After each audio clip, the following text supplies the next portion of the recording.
I'm Peter Block here in Chicago at ACC 2016 for On the Scene, and with me is Amit Khera from the MGH, my old hometown and home base.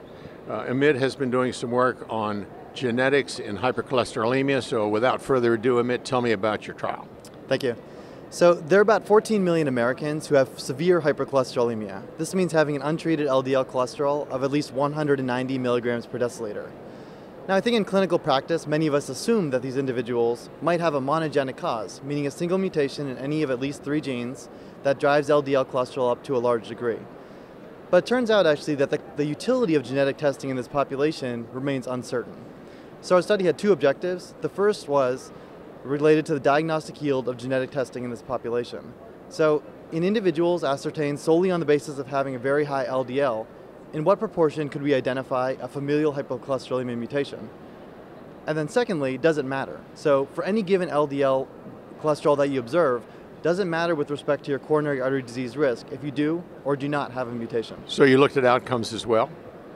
This was a case control design with coronary artery disease. So we looked at both the prevalence of the mutation as well as impact on coronary artery disease. Okay, so let me ask you some specific questions because it becomes important as to what you actually find.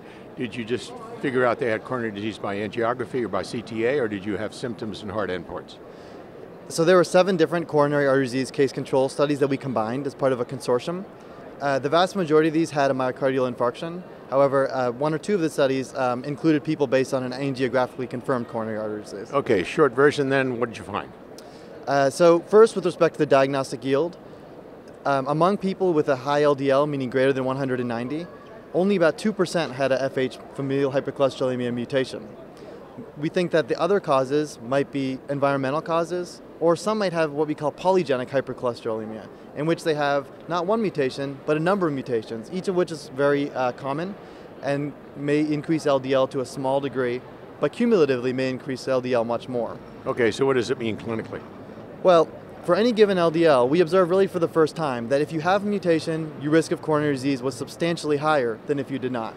For example, if you had a LDL greater than 190 but no FH mutation, we found that the risk of a coronary disease was increased about 6-fold. However, if you had both an LDL that was very high and an FH mutation, the odds ratio we observed was 22.3, meaning more than a 20-fold increase in risk.